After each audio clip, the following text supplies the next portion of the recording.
বগুড়ার শেরপুরের ফুলজোর বহুমুখী উচ্চ বিদ্যালয়ের প্রধান শিক্ষক বেলাল হোসেনের পদত্যাগের দাবিতে 28 আগস্ট বুধবার দুপুরে অত্র বিদ্যালয় চত্বরে বিক্ষোভ করেছে শিক্ষার্থীরা। এ সময় বিদ্যালয়ের প্রধান শিক্ষক ও ম্যানেজিং কমিটির সভাপতি প্রায় 70 লাখ টাকা আত্মসাৎ করেছেন বলে তারা অভিযোগ তোলেন।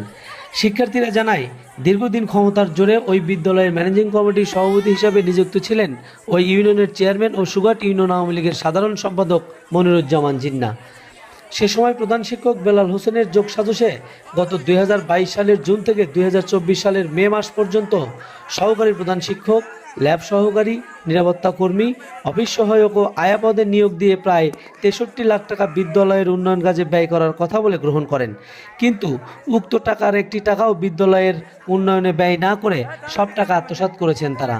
বিদ্যালয়ের নামে 100 শতক পুকুরের মাটি বিক্রি ও লিজের টাকা বিদ্যালয় তহবিলে জমা না করে সভাপতি ও প্রধান শিক্ষক যৌথভাবে আত্মসাৎ করেন। করোনাকালীন সময়ে এসএসসি 2021 পরীক্ষার্থীদের ফরম পূরণ ফি ও কেন্দ্র ফি মাধ্যমিক ও উচ্চ মাধ্যমিক শিক্ষা বোর্ড রাজশাহী কর্তৃক ফেরত প্রদানের নির্দেশ থাকলেও তা শিক্ষার্থীদের ফেরত না দিয়ে প্রধান শিক্ষক আত্মসাৎ করেছেন।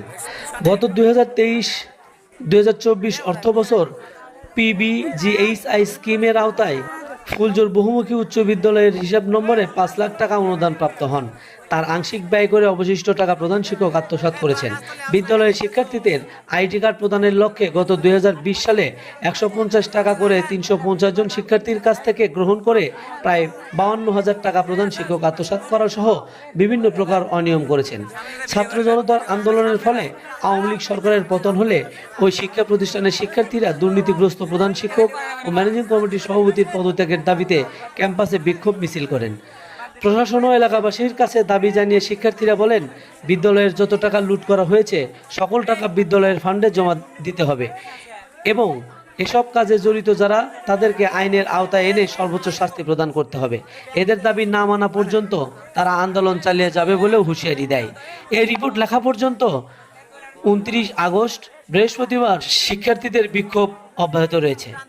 এ ব্যাপারে ফুলজোর বহুমুখী উচ্চ বিদ্যালয়ের ম্যানেজিং কমিটির সভাপতি মোহাম্মদ মনিরুজ্জামান জিন্না বলেন, আমার সময় যে নিয়োগগুলো দেওয়া হয়েছে তা সম্পূর্ণ বিধি মোতাবেক দেওয়া হয়েছে।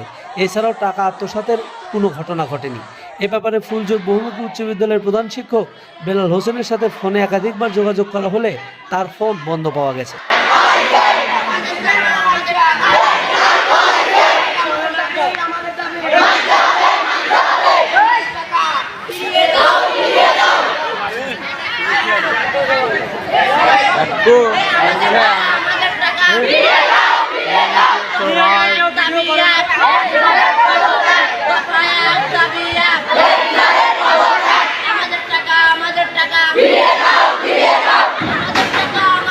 এ প্রসঙ্গে উপজেলা নির্বাহী কর্মকর্তা মোহাম্মদ সুমন জিহাদি বলেন, ফুলজোর বহুমুখী উচ্চ বিদ্যালয়ে শিক্ষার্থীদের বিক্ষোভের বিষয়টি আমি জেনেছি।